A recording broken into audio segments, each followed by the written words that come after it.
अस्सलाम वालेकुम, मैं हूं रेहान तारिक और आप देख रहे हैं दस्तक। अडयाला जेल में मुलाकातों पर पाबंदी का मामला आज दिन भर खबरों में रहा। तहरीक इंसाफ या सुन्नी इत्तेहाद काउंसिल जहां इस मुतालिक अदालतों में मसरूफ रही, वहीं हुकूमत इस बात को साबित करने में जुटी रही है कि यह पाबंदी सियासी नहीं, सिक्योरिटी वजूहात की वजह से लगाई गई है।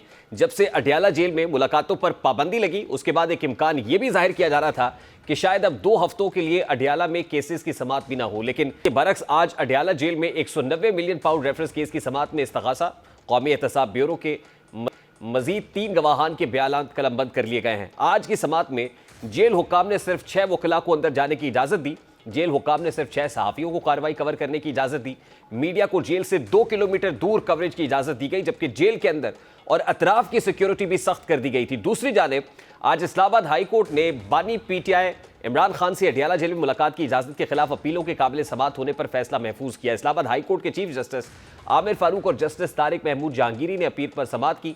चीफ कमिश्नर इस्लामाबाद के वकील ने अदालत को आगाह किया कि इस्लामाबाद हाई कोर्ट के सिंगल बेंच ने ये जो फैसला दिया है उसको चैलेंज कर रखा है। उन्होंने सिंगल बेंच का फैसला अदालत के सामने पढ़कर सुनाया। Chief justice Islamabad high court ने इस्तफसार किया कि किसी से मुलाकात में क्या मसला है।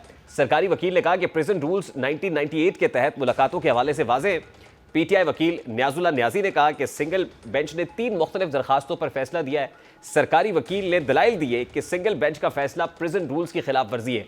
प्रिजन रूल्स के मुताबिक मुलाकातें जेल मैनुअल के मुताबिक होती हैं। जेल मुलाकातों के लिए रूल्स के तहत मुख्तलिफ औकात कार मुकर्रर किए गए हैं। उन्होंने मजीद कहा कि रूल्स के मुताबिक मुलाकातें जेल नुमाइंदों की निगरानी में होंगी। कानूनी टीम की मुलाकात हो या किसी और की अकेले में मुलाकात की इजाज़त नहीं। किसी भी मुजरिम से मुलाकात जेल मैनुअल के मुताबिक होती है। अदालत ने इस्तफसार किया कि आपको सिंगल बेंच के फैसले के किस हिस्से पर एतराज़ है। सरकारी वकील ने कहा कि सिंगल बेंच का फैसला ही जेल मैनुअल और प्रिजन रूल्स के खिलाफ है।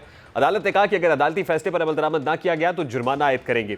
चीफ जस्टिस ने इस्तफसार किया कि क्या आपको जुर्माने से मसला है। यहाँ इमरान अहमद खान न्याजी से मुलाकातों की रोज़ाना कितनी दरखास्तें आती हैं। हम इस मामले को रूटीन नहीं बना रहे, मगर जिनको यहाँ से इजाज़त मिलती है उनको भी नहीं मिलने दिया जा रहा। चीफ जस्टिस ने इस्तफसार किया कि अदालत ने तो 6 अफराद की मुलाकातों का हुक्म दिया है। सरकारी वकील ने कहा कि अदालत के पास जेल अथॉरिटी के पास ऑर्डर पास करने का इख्तियार नहीं है। जेल का मामला सूबाई मामला है, इस अदालत का दायरा इख्तियार नहीं है। चीफ जस्टिस ने इस्तफसार किया कि अगर आप आपकी बात मान लें तो इस्लामाबाद का क्या होगा। अडयाला जेल सिर्फ पंजाब का नहीं बल्कि इस्लामाबाद का भी जेल है। इस्लामाबाद के कैदी अडयाला जेल में होते हैं। आप रूल्स पढ़ लीजिए और हमें बताएं कि आपका मसला क्या है। चीफ जस्टिस ने रिमार्क्स दिए कि आप कोई और नुक्ता उठाएं और दलाइल दें। आपकी बात अगर मान लें तो इसका मतलब कि सजा होने के बाद हमारा कोई लेना देना नहीं है। जस्टिस तारिक महमूद जहांगीरी ने रिमार्क्स दिए कि सिर्फ सजा याफ्ता ही नहीं, वहां तो अंडर ट्रायल कैदी भी हैं, फिर तो वहां भी हमारा लेना देना नहीं होगा। आप अगर मेरिट पर नहीं आते तो आपकी मर्जी, मगर इस नुक्ते को आप कहीं और लेकर जा रहे हैं। एडवोकेट जनरल ने कहा कि जेल से मुतालिक हुकूमत पंजाब की वेबसाइट पर 265 के रूल्स के मुख्तलिफ हैं। रूल्स के मुताबिक एक मुलाकात 1 हफ्ते में हो सकती है। जेल रूल्स में सियासी लोगों की मुलाकात नहीं है। अदालत ने इस्तफसार किया कि यानी इस्लामाबाद और पंजाब के जेल रूल्स मुख्तलिफ हैं। हमें कैसे पता चलेगा कि रूल्स कौन से हैं और कौन से रूल्स पुराने हैं। आप कहते हैं कि jail superintendent all in all है। वकील ने कहा कि हमने उस वक्त हफ्ते में 3 मुलाकातों की इजाज़त दी हुई है। अदालत ने रिमार्क्स दिए कि जज साहब अगर रोज़ाना भी मुलाकात का कहा है तो आप करा दें, कम अज़ कम किसी को वकील से डिस्कशन से तो ना रोकें। अदालत ने रिमार्क्स दिए कि इन चीज़ों को आप खुद देख लें। हमारे पास आकर ऐसे दरखास्तें आना शुरू हो गई तो हमारे लिए मसला होगा। वो एक बड़े सियासी जमात के लीडर हैं और उनसे वकला और क़यादत की मुलाकात तो होगी। जज साहब ने कोई कानून तो नहीं तोड़ा है और ना ही कोई गलत डायरेक्शन दी है। इख्तियारात आपके पास हैं, मगर कानून कायदे को नहीं तोड़ा जाना चाहिए। दरियासना अदालत ने दलाइल मुकम्मल होने पर दरखास्त के काबिल समाअत होने पर फैसला महफूज किया। आज केस की समाअत के बाद पाकिस्तान तहरीक इंसाफ ने एहतजाज किया। अरकान असम्बली एक रैली की सूरत में इस्लामाबाद हाई कोर्ट से कौमी असम्बली तक आए और इस बात का मुतालबा किया कि बानी PTI से मुलाकात की जाए। आज उमर अयूब ने भी कौमी असम्बली में पंजाब पुलिस के रवैये और अडयाला जेल में मुलाकातों पर पाबंदी को शदीद तनकीद का निशाना बनाया। उमर अयूब क्या कह रहे थे, जरा वो भी आपके सामने रखता हूं। सिक्योरिटी थ्रेट, और भाई आपको या सिक्योरिटी थ्रेट है तो ये तो आप लोगों की नाअहली है कि आप कैदियों को बाहिफाजत उधर सिक्योरिटी नहीं प्रोवाइड कर सकते। मुझे पाकिस्तान तहरीक इंसाफ के रहनुमा नईम हैदर पिछौता साहब ने ज्वाइन किया है, लेकिन पेशतर इससे कि मैं नईम पिछौता साहब की तरफ बढ़ूँ, मैं ज़रा हुकूमती वर्जन भी आपके सामने रखना चाहता हूँ कि अता तारड़ और अज़मा बुखारी इस मुतालिक क्या कह रहे हैं। और आज खासकर अता तारड़ ने तो एक और नुक्ता उठाया और वो ये कि यूरोपीय यूनियन को भी, पहले IMF को ख़त लिखा गया था, अब PTI की जानिब से यूरोपीय यूनियन से भी रब्ता किया गया है। ज़रा वो भी आपको दिखाता हूँ। हफ्ते का एक बैन मुलाकातों पे लगाया गया, ये सिर्फ एक जेल की हद तक नहीं है। रिपोर्ट्स मौसूल हुई थी तखरीबकारी के हवाले से सिक्योरिटी खदशात के हवाले से, जिसके तहत अडयाला जेल, मियाँ वाली जेल, डेरा गाजी खान जेल, इन 3 जेलों का सिक्योरिटी ऑडिट किया जा रहा है। ये रियासत है तो हम हैं, और इस मुल्क ने इंशाल्लाह ताला, मगर अगर चंद सियासी अनासर ये समझते हैं कि हम अपनी सियासी बका की खातिर, सियासी मफादात की खातिर, जो पेटी पॉलिटिकल इंटरेस्ट होते हैं उनकी खातिर इस मुल्क की मईशत को नुकसान पहुंचाएंगे, तो ये उनकी खाम ख्याली है। तहरीक इंसाफ की तरफ से एक बहुत मकरू कदम लिया गया है यूरोपियन यूनियन को अप्रोच करने का, और एक ऑनलाइन पिटिशन का सिस्टम जिसमें इंटरनेट के ऊपर यूरोपियन यूनियन को ये कह रहे हैं कि पाकिस्तान। ये मामला नईम पिछौता साहब के सामने रखते हैं। अस्सलाम वालेकुम नईम हैदर पिछौता साहब, बहुत बहुत शुक्रिया आपके वक्त के लिए। अगर पाकिस्तान तहरीक इंसाफ का मौक़िफ़ मान लिया जाए कि अडयाला जेल को कॉर्डन ऑफ करना, वहाँ पर सिक्योरिटी और लॉ एंड ऑर्डर की सिचुएशन पैदा करना, ये कोई सिक्योरिटी इशू नहीं है बल्कि सियासी मामला है, तो फिर अता तारण की गुफ्तगू आपने सुनी कि वहाँ जेल से बैठ के कभी IMF को ख़त लिखा जाता है और अब यूरोपीय यूनियन से रब्ता किया जा रहा है, GSP+ स्टेटस ख़त्म कराना चाहते हैं आप? बहुत शुक्रिया जी, बड़ी नवाजिश, बड़ी मेहरबानी जी। मैं अता तारड़ साहब के सारे बयानात की बिल्कुल जो है वो तरदीद करता हूँ, और ये कहता हूँ कि ये जो सारी मनगढ़ंत स्टोरियां हैं ना, ये अता तारड़ साहब पहले भी करते रहे हैं, और पहले भी इल्जामात क्या बल्कि FIRs दर्ज की गई हैं, और वो FIR सैकड़ों के हिसाब जो दर्ज की गई हैं, उनके पीछे इसी PDM का खास तौर पर नून लीग का रोल रहा है। अगर बात की जाए तो क्वेटा के अंदर वकील के कत्ल का मुकदमा, तो वो भी अता तारड़ ने, उधर कत्ल हुआ है तो यहाँ पर कहा कि ये इमरान खान के ऊपर पर्चा दर्ज किया जाएगा। उस अता तारड़ की क्या वैल्यू है? उसकी परफॉर्मेंस यही है कि वो सिर्फ और सिर्फ बहतान लगाता है लोगों के ऊपर, सिर्फ और सिर्फ लोगों के ऊपर कीचड़ उछालता है, गलत बयानी करता है। इसने पहले गलत बयानी की, मैं तो बिल्कुल जैसे इन्होंने पहले बातें की है ना इमरान खान साहब के हवाले से, मैं तो चाहता था कि इसके ऊपर डेफामेशन केस किया जाए, लेकिन इमरान खान साहब ऐसे लोगों को, ऐसे जो छोटे लोग होते हैं, नहीं पिछौता साहब, अता तारड़ तो वफाकी वज़ीर इत्तलात हैं, फेडरल मिनिस्टर फॉर इंफॉर्मेशन, ये कह रहे हैं कि तहरीक इंसाफ की तरफ से यूरोपीय यूनियन से पहले IMF से रब्ता किया गया, खत लिखा गया, अब यूरोपीय यूनियन से जो डिजिटली एक कॉन्टेक्ट किया जा रहा है और एक कॉल टू एक्शन बनाया गया है, क्या ये दुरुस्त नहीं है? मेरे भाई बिल्कुल गलत बात कर रहे हैं। ना तो पाकिस्तान तहरीक इंसाफ ने कोई इस तरह का लेटर जो है लिखा है, इमरान खान साहब ने नहीं लिखा, ना ही कोई इमरान खान साहब इसका इरादा रखते हैं। और उसके ऊपर आपने देखा होगा कि पाकिस्तान तहरीक इंसाफ ने अपने एलामी के जरिए वाज़ेह मौक़िफ़ भी जाहिर कर दिया, और IMF के खत के साथ जो जोड़ा जा रहा है, तो 2 किस्तें पहले अदा की गई। पहली किस्त थी जब PDM की हुकूमत थी, और दूसरी निगरान सेटअप के अंदर। तो वो जो 2 किस्तों के अंदर जो सारा मामला था, उसमें इमरान खान साहब ने इंडोर्स किया। अब तीसरी किस्त के अंदर आकर जब बात इमरान खान साहब से मुलाकात की हुई, तो उस वक्त इमरान खान साहब से मिलने के लिए जब टीम गई, तो खान साहब ने कहा कि साफ और शफाफ इलेक्शन होने चाहिए, हम किसी सूरत कोई भी कर्जा देने के ऊपर कोई रिस्ट्रिक्शंस हमारी तरफ से नहीं है। बिल्कुल उन्होंने कहा कि हम इंडोर्स करते हैं, बिल्कुल दें, लेकिन ये एक प्रोपेगेंडा किया गया कि इमरान खान साहब ने उस वक्त भी ये बात की। ये धांधली की क्यों नहीं बात करते? साफ शफाफ इलेक्शन की क्यों नहीं बात करते? यानी आप ये कह रहे हैं कि किसी ने अपने तौर पर ये कैंपेन इनिशिएट की होगी जिसमें कोई सिग्नेचर्स भी लिए जा रहे हैं और वो एक कॉल टू एक्शन भी डिजिटल मीडिया पे बनाया हुआ है, तो किसी ने अपने तौर पर ये ऐसी मुहिम शुरू की है, इसका पाकिस्तान तहरीक इंसाफ से कोई ताल्लुक नहीं है, ये कह रहे हैं आप? बिल्कुल कोई ताल्लुक नहीं है। कोई इमरान खान साहब ने कोई यूरोपीय यूनियन को खत नहीं लिखा, और इसके ऊपर पाकिस्तान तहरीक इंसाफ का बड़ा वाज़ेह मौक़िफ़ आ चुका। अच्छा, नहीं पिछौता साहब, आज देखिए पैरेलल 2 चीजें हो रही। कल ही पहले तो अडयाला जेल की सिक्योरिटी वजूहात की बिना पर मीडिया को भी कहा गया कि 2 किलोमीटर दूर चले जाए। मुलाकातों पर भी सिर्फ ये नहीं है कि हाई प्रोफाइल कैदियों की मुलाकातें, बल्कि अडयाला जेल में कैद तमाम तर जो कैदी हैं या हवालाती हैं, उनकी मुलाकातों पर पाबंदी आयद कर दी गई। और पैरेलली पंजाब हुकूमत इस्लामाबाद हाई कोर्ट पे चली गई कि जो सिंगल बेंच के फैसले हैं जिसमें मुलाकात की इजाज़त दी गई है और लोग जा रहे हैं मुलाकात करा रहे हैं, ये फैसले जस्टिफाइड नहीं। और आपने देखा जस्टिस आमिर फारूक की कोर्ट में ये मामला टेकअप हुआ है, तो पंजाब हुकूमत is very clear about it कि बानी PTI या दीगर से जो मुलाकातें हो रही हैं, ये मुलाकातों की इजाज़त प्रिजन रूल्स के मुताबिक होगी, इस तरह से कोर्ट इजाज़त नहीं दे सकती। यानी वो चाहते हैं कि ये मुलाकातें ना हो। बिल्कुल क्लियर जो है बात करनी चाहिए जी। ये मरीम नवाज साहबा, उसका पापा और चाचा ये सारे करवा रहे हैं। और दूसरी बात ये है कि ये तजलील जो है वकला की, और उसके साथ साथ सारे पाकिस्तान तहरीक इंसाफ के रहनुमाओं की, उनके घर वालों की, अक्सर ऐसे ही होता था। मैं खुद विक्टिम हूँ कि वहाँ पर घंटों इंतजार करवाया जाता था। आज भी मैं गया हूँ, आज भी मेरी मुलाकात की इजाजत नहीं दी गई। कहा गया कि ऊपर से ऑर्डर आएंगे, पता नहीं कौन ऊपर ऑर्डर व्हाट्सएप के ऊपर कौन किसको देता है। ये कोई तरीकाकार है? इस्लामाबाद आज 6 वकला को तो इजाजत थी, 6 वकला अंदर थे, बैरिस्टर सलमान सफदर भी थे। देखें पहली बात तो ये है कि प्रोसिक्यूशन की जो टीम है, जो सरकार है, वहाँ उनके जो वकील हैं वो 10 हों, 12 हों, 14 हों, उनको बाकायदा तौर पर बड़ी गाड़ियों में, डालों में बिठाकर और बड़ा प्रोटोकॉल शाहाना अंदाज से ले जाया जाता है। 1 मिनट भी नहीं खड़े होते। हमारे लिए 1 तो 2 किलोमीटर उन्होंने कहा जी कि दूर सारे कैमरे भी ले जाएं, गाड़ियां भी उधर ले जाएं, और फिर घंटों गेट के बाहर खड़ा कर लिया जाता है और फिर कहा जाता है कि जिसका नाम ऊपर से आएगा। देखिए, हम वकील हैं, हमने बताना है कि ये हमारे 10 मेंबर्स की टीम है, ये 20 वकला हैं, इसमें पेश होंगे। इमरान खान साहब के केसेस जो हैं आपको पता है 200 के करीब दर्ज किए गए हैं और हर रोज ही मुख्तलिफ कोर्ट्स लग रही होती हैं। अंदर जाना वकला का सबसे जरूरी अहम एलिमेंट है। और किसी आइन, किसी कानून के तहत ये बता दें, आज भी आइन का आर्टिकल 10 का हवाला देते हुए ये बात की गई कि कंसल्टेशन, मुशावरत किसी तरह से इमरान खान साहब को कोई भी कैदी हो नहीं रोकी जा सकती। लेकिन ये सारे गैर कानूनी काम करें। एक ऐसा नोटिफिकेशन जारी किया गया जिसमें किसी जेल मैनुअल का, किसी रूल्स का, किसी नहीं, तो आपको लगता है कि ये ऑर्डर जो इशू किया गया महकमा दाखिला पंजाब की तरफ से, ये स्टैंड करेगा कोर्ट में? बिल्कुल नहीं करेगा, क्योंकि उसके ऊपर कोई मेंशन ही नहीं है कि किस कानून के तहत वो ऑर्डर इशू किया जा रहा है। और ये एक ब्लैंकेट सा ऑर्डर निकाल कर और ये कहा गया कि जनाब पाबंदी है, कोई बंदा वहां पर जा नहीं सकता, कोई बंदा वहां पर मिल नहीं सकता, कोई बंदा उस तरफ से गुजर नहीं सकता। हम ये कहते हैं कि स्टेट की जिम्मेदारी है सिक्योरिटी इमरान खान साहब को या किसी भी कैदी को फराम करना। लेकिन इससे पहले भी बता दें कि खान साहब के ऊपर कातलाना हमला हुआ, वजीराबाद में FIR दर्ज नहीं हुई, और उसके बाद इमरान खान साहब बार बार इस्लामाबाद में पेश होते रहे। उस वक्त हम सिक्योरिटी मांगते रहे, नहीं दी गई। आज फिर सिक्योरिटी के बहाने बनाए जा रहे हैं कि वहां दहशतगर्द हैं, वहां ये नहीं, बट पचौता साहब,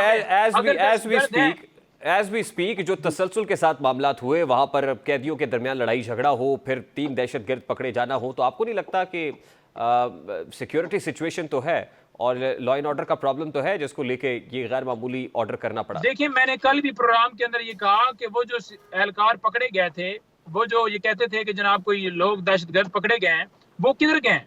उनके पास क्या मवाद बरामद हुआ है? उनसे क्या रिकवरी हुई है? वो तो आ गया ना जी, नक्शा जात अडियाला जेल के बरामद हुए, नहीं बताया गया। अगर इतना ही खतरा है बरामद हुआ, क्या सर मेरी सुन लेना, अगर इतना ही खतरा है तो क्या बुखला से खतरा हो सकता है, उनकी फैमिली से खतरा हो सकता है, सियासी रहनुमाओं से खतरा हो सकता है। इससे पहले भी इमरान खान साहब से लिस्ट मुशावरत करनी थी उस वक्त जब टिकटों के हवाले से बैरिस्टर गौर साहब लिस्ट बनाकर ले गए थे और गौर साहब को रोक लिया गया था। इमरान खान साहब ने मेरी 4-5 दिन पहले मुलाकात हुई है, उसमें तहफ़्फ़ुज़ात किए कि मैंने उस वक्त भी डिस्कशन करनी थी। 200 के करीब लोगों के नाम थे, मुझे ज़ुबानी याद है कि कौन किस हल्के में खड़ा है। इन्होंने मुशावरत करने की सबसे बड़ी पॉलिटिकल पार्टी के सरबराह हैं।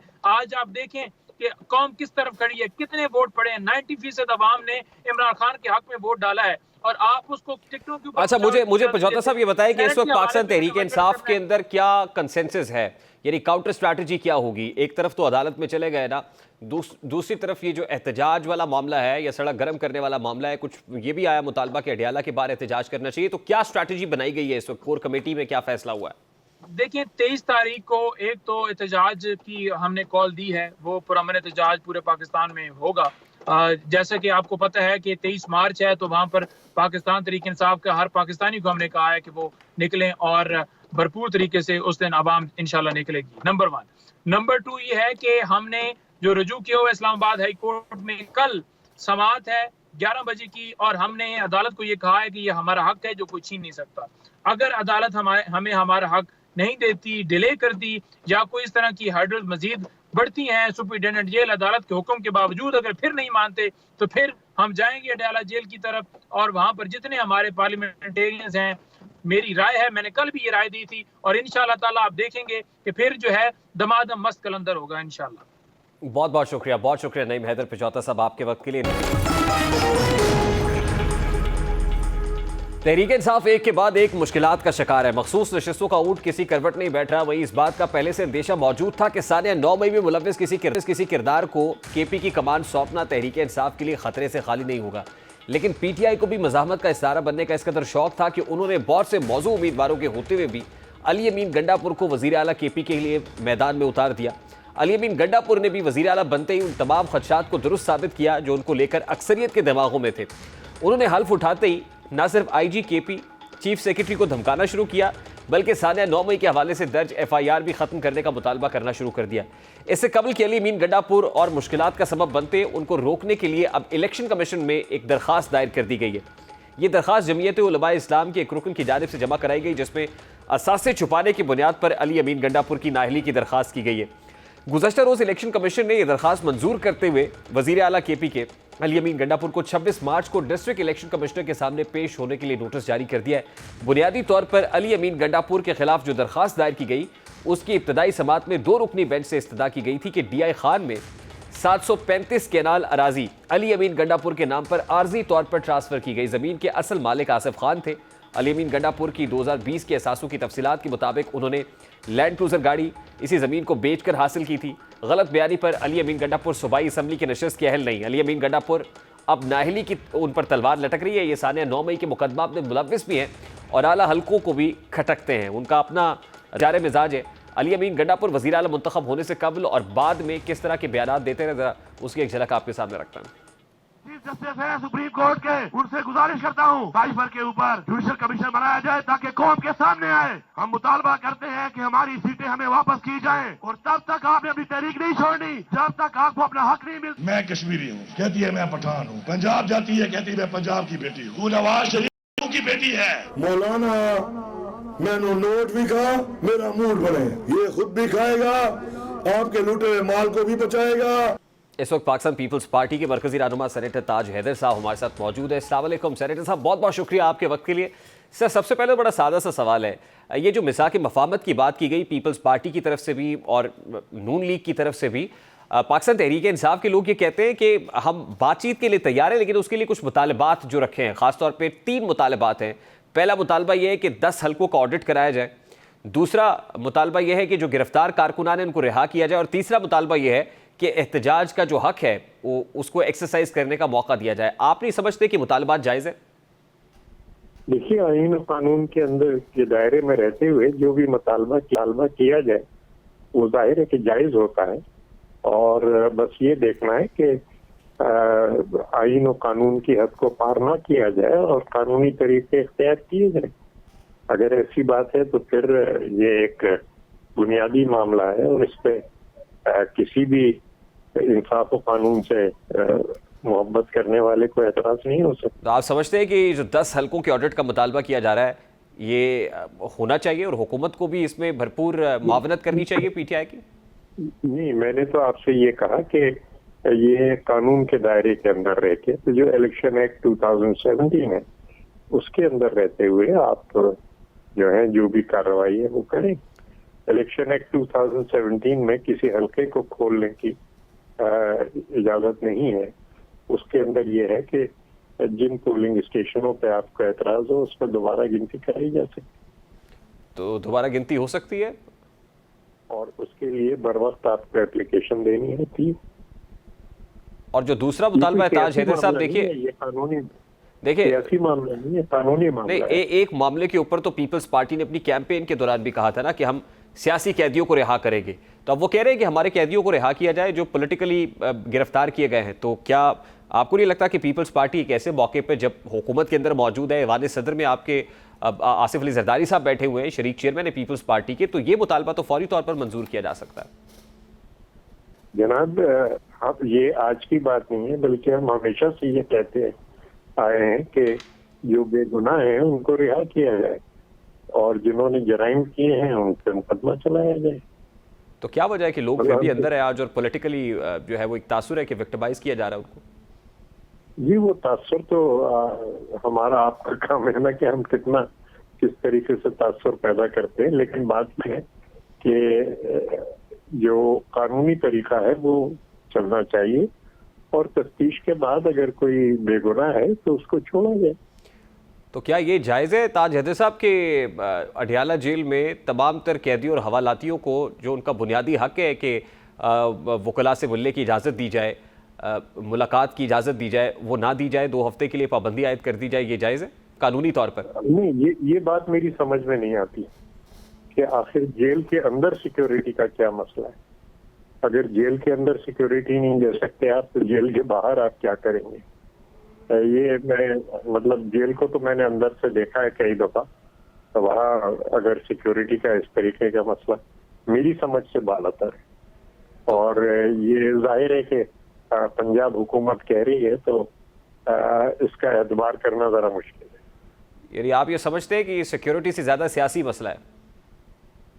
पता नहीं क्या मसला है, क्या है ये, और ये किस चीज़ की तमीद बांधी जा रही है, लेकिन ये चीज़ के जेल के अंदर सिक्योरिटी नहीं फराहम की जा सकती, ये मेरी समझ में नहीं आती। तो क्या पीपल्स पार्टी मुतालबा करेगी, क्योंकि हुकूमत में बैठे हुए हैं, कि कम से कम ये तो ना किया जाए? नहीं, इसमें मुतालबे की क्या बात है, सीधी सी बात है। वो भी अदालत में जा रहे हैं, परमिशन ले रहे हैं, मेरे ख्याल से अदालत जो भी फैसला करती है अदालत में जा रहे हैं ना गौर साहब। आपको लगता है कि अदालत रिलीफ दे देगी? नहीं, ये तो फिर नजूमियों की बात है, लेकिन आपने अगर मेरा व्यू पूछा है तो मैं आपसे ये कहता हूँ कि मेरी समझ में बिल्कुल नहीं आता कि अगर जेल के अंदर सिक्योरिटी का इंतजाम नहीं किया जा सकता, ठीक, तो जेल के बाहर कैसे किया जाएगा। बहुत शुक्रिया। आज इस्लामाबाद हाई कोर्ट में ट्विटर की बंदिश के खिलाफ केस की समाअत हुई। इस केस की दिलचस्प बात यह थी कि आज इस अदालत में पीटीआई को ये जवाब जमा कराने के लिए 2 हफ्तों की मोहलत चाहिए थी, पाकिस्तान टेलीकम्युनिकेशन अथॉरिटी पीटीए को, कि ट्विटर बंद क्यों है। इस बिना पर अथॉरिटी को 26 मार्च तक की मोहलत भी दे दी गई। दूसरी दिलचस्प बात यह थी कि हमारे नौमुंतखब वज़ीर इत्तलात अता तारड़ ये दावा कर रहे हैं कि पाकिस्तान में ट्विटर चल रहा है और ट्वीट्स भी हो रहे हैं। ट्विटर की बंदिश के हवाले से कोई नोटिफिकेशन है तो मेरे सामने ले आए। अता तारड़ इस मुतालिक क्या कह रहे थे, जरा उसकी एक झलक आपको दिखाता हूं। देखिए, ट्विटर चल रहा है, ट्विटर पे ट्वीट्स भी चल रहे हैं। कोई बंदिश का कोई नोटिफिकेशन है तो आप मेरे इल्म में ले आए, उस पर फिर बातचीत कर लेते हैं। अता तारड़ दुरुस्त कह रहे हैं कि ट्विटर की बंदिश समेत बहुत से ऐसे मामलात हैं जो किसी नोटिफिकेशन के बगैर ज़बानी अहकामात पर चलाए जा रहे हैं, लेकिन कोई पूछगछ नहीं है। यही वजह है कि आज अता तारड़ साहब ये भी कह रहे हैं कि ट्विटर चल रहा है और नोटिफिकेशन भी मांग रहे हैं। दूसरी जानिब आज इस्लामाबाद हाई कोर्ट में इस केस की समाअत चीफ जस्टिस आमिर फारूक ने की, जिस सिलसिले में पाकिस्तान टेलीकम्युनिकेशन अथॉरिटी और दरखास्त गुजार के वकील अदालत में पेश हुए, जबकि पीटीए के वकील ने तैयारी के लिए अदालत से वक्त मांगा। अदालत ने सवाल किया कि सिंध हाई कोर्ट में दायर दरखास्त पर क्या हुआ, वहां तो तौहीन अदालत की दरखास्त पर समाअत होनी थी। इस पर वकील दरखास्त गुजार ने कहा कि तौहीन अदालत की दरखास्त पर नोटिस जारी किया गया है। पीटीए के वकील ने अदालत से कहा कि हमारा इस दरखास्त के काबिल समाअत होने पर भी एतराज़ है। अदालत ने कहा कि जो भी है, जिसने भी किया है, लेकिन एक सोशल मीडिया प्लेटफॉर्म बंद हुआ है। मीडिया रिपोर्ट्स के मुताबिक सिंध में भी ढीला ढाला ही काम चल रहा है, इसीलिए आपको कहा कि इस अदालत में मुफस्सल जवाब जमा कराए। अदालत ने पीटीए के वकील को हिदायत की है कि आइंदा समाअत पर वाज़े जवाब जमा कराए। वाज़े जवाब होना चाहिए, अदालत को बताइए कि दरअसल हो क्या रहा है। एक तरफ पीटीए कह रही है कि ट्विटर चल रहा है, वफाकी वज़ीर इत्तलात कह रहे हैं कि ट्विटर चल रहा है, और दूसरी तरफ जवाब जमा कराने के लिए मोहलत भी मांग रहे हैं और नोटिफिकेशन भी मांगा जा रहा है। कितनी मुज़ाहिका खेज़ बात है। नए वज़ीर ख़जाना जहां जल्द ही IMF मिशन के साथ बातचीत करने को तैयार है, वहीं उनको कुछ बैरूनी कर्ज के लिए फौरी रीशेड्यूलिंग भी कराना होगी। वज़ीर ख़जाना मोहम्मद औरंगज़ेब को आखिरी तिमाही यानी अप्रैल तक जून के दौरान 4.33 अरब डॉलर्स के भारी बैरूनी कर्जों की अदायगी का इंतजाम करना है, जिसमें बैनुल-अक़वामी बॉन्ड्स की मैच्योरिटी के हिसाब से 1 अरब डॉलर्स भी शामिल हैं। पाकिस्तान को रवा माली साल की आखिरी तिमाही के दौरान चीनी सेफ डिपॉजिट की शक्ल में 1 अरब डॉलर्स चीन को वापस करना होंगे। अब वज़ीर आज़म को एक और साल के लिए 1 अरब डॉलर सेफ डिपॉजिट के रोल ओवर की मंजूरी के लिए चीनी फरीक को एक और दरख्वास्त भी भेजना होगी। वज़ीर ख़जाना और महसूलात ने मंगल को फाइनेंस डिवीजन में एक आला सतही इजलास की सदारत की, जिसमें 14 से 18 मार्च 2024 को इस्लामाबाद में होने वाले आइंदा IMF के जायज़ा मुज़ाकरात के तनाजुर में बैरूनी फाइनेंसिंग की मौजूदा सूरत हाल का जायज़ा लिया था। और इस इजलास में ही नौमुंतखब वज़ीर ख़जाना को बैरूनी अदायगियों के बारे में ब्रीफ किया गया था। यानी जहाँ IMF के साथ टॉक्स को मैच्योर करना है, नेगोशिएशंस को सक्सेसफुल करना है, वहीं पर जो एक्सटर्नल डेट क्राइसिस है उसकी मैनेजमेंट भी इंपॉर्टेंट है, और जो बैरूनी अदायगियाँ हैं उसके लिए रकम का इंतजाम भी नौमुंतखब वज़ीर ख़जाना को जल्द अज जल्द करना होगा। प्रोग्राम का वक्त अपने इख्तिताम को पहुँचे, आपसे मुलाकात होगी इंशाअल्लाह कल। अब तक रखिए ख्याल, अल्लाह हाफ़िज़।